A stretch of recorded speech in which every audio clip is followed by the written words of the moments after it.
Welcome to the show, Mark Rosner. Having gained experience in production, engineering, and writing whilst touring with various bands, you had a desire to move more into the business side of the industry and how things worked behind the scenes, which led you to set up your own music management team, but with a slight difference, wanting to be a positive change in the music industry. This in mind, you offered non-exclusive agreements with artists, helping them get all of the leverage and services that they would do from old school labels, but crucially do so without exclusive contracts that would generally what was leading them to unfavorable positions for these artists. In 2018, you started bigrecords.world, which is one of the leading indie record labels. Your approach with Big Records is a simple one. Do everything and help everything that you can do with the artists, help them in their careers, keeping everything transparent. They get to see whatever's going on and you don't keep anything from them.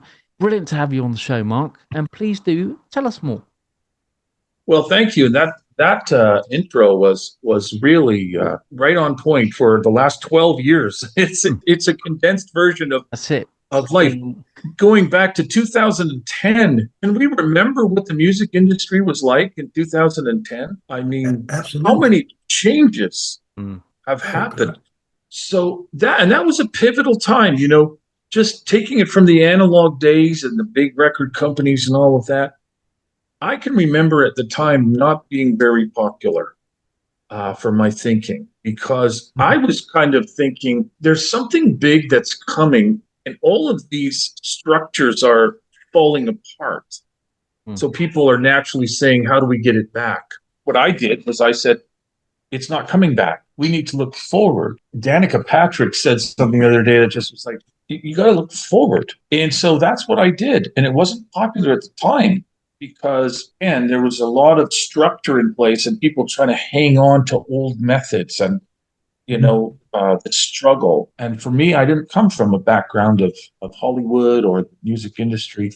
My father was blue collar. He owned a bus company. I remember feeling daunted because all of the doors as an artist that you try to open, they're closed, they're locked. I remember being a bass player and I said, wow, I'm quite good at the bass. And, how do I get into doing section playing and this and that? And it was like, well, there's 5 guys in town that do that and they lock down all the gigs and that's it. And I think a lot of artists, because I felt this when I was younger, I'm 57 now, but I felt there was always locked doors everywhere. You can't get in. It's special interest. It's all of that. Decisions about your life were made behind. And so I think what it led to is a unique perspective because I'm not sort of locked down by the status quo and the norm. I've never really been good at following the norm. And so I knew that if I was going to create something lasting and valuable in the world, a legacy, I knew that I had to just go where I want to go, where I see things should go, morally, ethically, but also people told me at the time, you can't do this, you can't do that. And it was not popular. But I quite frankly didn't see the need or desire to go back. I heard from, and this is what I felt, is artists in general wanted control of their music, to own their music, to control their lives, not to be controlled. Yeah. And people told me at the time, well, how are you going to make any money? How are you going to run a business? How are you going to operate if you don't own the material stuff and the songs and this and that? Don't own everything, the artist. And I said, no, I think it's the opposite. I think if we believe in the goodwill of people, we're generally going to do well. Okay, so if we help, others will. And we become a community. So this is naturally when we came across Skyler and whatnot, when we find like-minded souls in the world, we gravitate to them. That's quite frankly how it happened. Just goodwill, people building a community, and then other communities come in, and that's who we are. And there's enough for us all to eat. I love the comedian Bill Burr, who is talking about certain corporate people. Big does your yacht need to be before you'll be happy, right? I'm of the philosophy of bringing artists and music together and companies and sponsors and radio and entities that have the same goal: supporting artists, music, good things in the world, creating partnerships like we do with the veterans, you know, just different causes and nonprofit. All we can all eat, Yeah. but it's all about being like-minded and our soul being. Is that a little too dramatic, or does that explain what the question was, or how? Absolutely, that's full on. No, I you know know, it's general. it's been a journey, you know what I mean? Getting there and networking and meeting all the kind of right people. How many artists do you have that write social conscious music? Interesting question. Somebody said, "How do you determine who you work with?" You remember years ago, it was listen to song and then get a feel for the music and go from there. I do listen to music that comes to me. Then I have a meeting with an artist if that's what is going to happen, if they want to meet and meet that. And I look for the soul. I cannot say I differentiate between genre.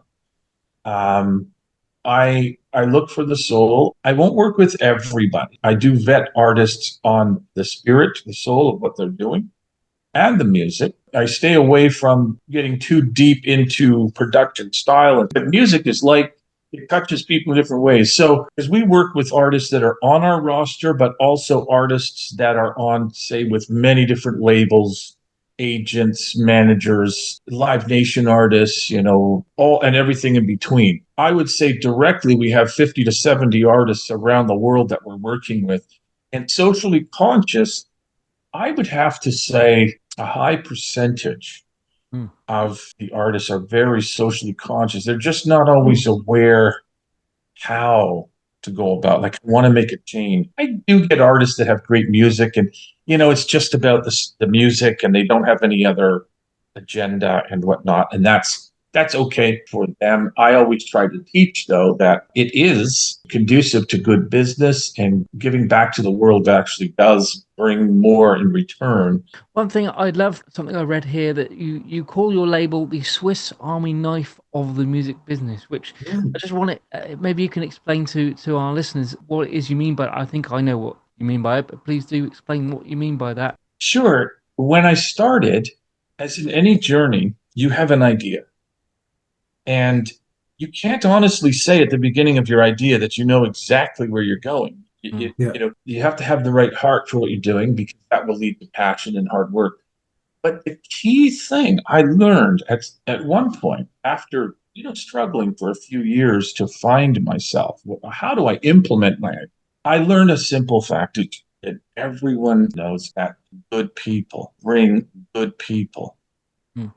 Even social media, when it started, man, there was a lot of negative stuff all over. And if you find you get just adding people to your friends list and you get the wrong kind of people on, you can start getting comments on things. You mention something nice and then someone puts a negative spin on it, and then you're nice and then negative spin.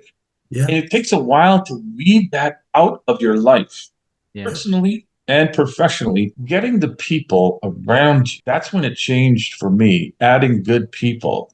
They caught the vision. They clarified the vision. And so I'd say it really started to kick in about 5 years, and it's just been going, in a certain direction once you get the flywheel effect. When you have people on your team, then you're always adding more things. The funny part was that when I started is that people would ask me, "Hey, do you do this? Do you do that?" And I'd say, "No, I don't, but I'll figure it out." That was my pitch, right? There you go. Now, someone can ask me a question about almost anything in the business, and I can, or here's the reality, here's what happens. Because even adding so many artists around the world, what it does is it brings in contacts and ideas and personalities from every place. And being a small vision within your own hometown is easy at first, but it's limited. So, for instance, I'm talking to you, and so the world is actually shrunk. So the Swiss Army knife reference is someone can come to me with a question, or how do I get here, or I need a connection to there. And I can immediately say, well, we have that, and that was the struggle for a long time, because the vision was big, but the ability to follow through started here. And now it's just kept going like this. I can assume that this concept continued to grow because of good people. Yeah. That's hopefully answered that question. Yeah, absolutely. Thank you. Who was some of your favorite social conscious music artists? Well, my influences growing up. Okay, I don't get asked that question. I haven't been asked that question before. And I don't want to seem dated, but I am. My personal, if you were to sort of drive with me in my car, here's the groups that I would listen to. Okay. Yeah. I would listen to Yes. I Yeah. would listen to Totem. When I was in my teens, maybe early 20s, I listened to U2. Now, they had a lot of things that they were say through their music and a unique perspective. But my enjoyment of music and social conscience, I'm just trying to think, of my favorite music. I didn't always attach it to being socially conscious. I have since, in the last 10 years, become more about that. Yeah. I grew up in the church. Okay. Probably I could name off groups that you would never have heard of. Right. The Christian music scene, people like Keith Green, some of your audience may remember Keith Green or Phil Keaggy. Mm-hmm. Phil Keaggy was an incredible guitar player. And I go back with Larry Norman and Randy Stonehill and all of that. That's when I had a social conscience of delivering a message of love. Yeah. That's how my parents brought me up, is the whole Bible. People say the Bible, this and Bible. There's only one verse you need in the Bible. Okay. So Jesus was asked, what's the most important thing that you're trying to say or do? Love your neighbor as yourself is all you need to know. Yeah. Mm. It sounds simple, don't it? That was it. So religion can complicate a lot of things because there's humans involved. Yeah, every time. Yeah. But yes. I know you named off some artists I don't know, but I'm talking about lyrically. Yeah. Which one of those artists resonated with you the most? I'm going to say Larry Norman. Larry Norman. Okay. If any of your listeners go and take a look at Larry Norman, he was the gospel version of Bob Dylan. Okay. Oh wow. Okay. Yeah. And Larry had originality just beaming out of him. Yeah. You remember the days where you could go to see a concert. Like Larry would pack out, maybe he got up to about 5,000 or more, but back in the 70s and 80s, he would stand there with his guitar 2.5 hours and talk and sing and talk and sing. True performance. And you would laugh, you would cry, and he had something in his soul. Keith Green was the same, but Larry Norman, for me, he was almost like what the Bible would refer to as in the world, but not of it. As a person who wants to make change in the world, you have to be in something, make the change. Mm. It doesn't mean you have to be in it in a bad way, right? You don't need to get like in rock and roll, right? You've got to be in it, but you can lose your mind a little bit. Mm. And so, not being of it, just somehow isolated, because it can take your feet off the ground. You want to keep your feet on the ground. Larry Norman was that guy for me, really. Just a bit of a hippie, like Woodstockish. Nothing wrong. I've been a hippie all my life. Right? Well, this is the thing, right? A hippie is just about being real. About being hip. There you go. I'm hip. And hey, I'm not. I can tell you this. I am as unhip as it gets. I mean, what I notice something about myself. If I'm trying to be funny, it flops. Yeah. I've been in front of people. I'm like, hey, look at, I'm moving, shaking. Here's a joke. And just silence, crickets. And you're like, oh my God. But then if I'm just somehow able to let go of the moment and just be myself, I've been known to have a sense of humor. Yeah, people connect with you even more because you're just being natural. Tom? I just went back to the beginning where you started with Big Records itself. Was that quite a challenge for you to kind of be this different kind of a label? Where did you find, firstly, did artists gravitate to you because of the way you were going to run things? Secondly, was it a difficulty in finding the people? You mentioned earlier about finding the sort of like-minded people. Was that a challenge, finding those kind of people that would work with you and and bring about the kind of business that you wanted to create? I'm going to be very, very transparent with you. It was hard. Mm. It was hard. For 5 years of my journey into the business side was hard because I didn't know anything and I didn't know anyone. Mm. And yet my heart was good. Yeah. Yeah. So there was an acceptance to some degree of what I would say back then. I wasn't a label back then. Actually, I started out a manager. Yeah. And it grew to the point where the label was like, I'm not a manager. I'm kind of a lot of things. We have managers that we work with, we have agents, and so it's all under one roof. So that's when I made it a label, Big Records.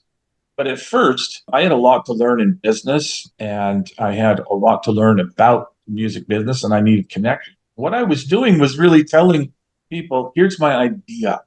Here's what I'd like to do. And that leads to mixed results because nobody ever said, Mark's intentions are not good or something. What I think could have been said for the first 5 years is the ideas are great, but the execution is lacking.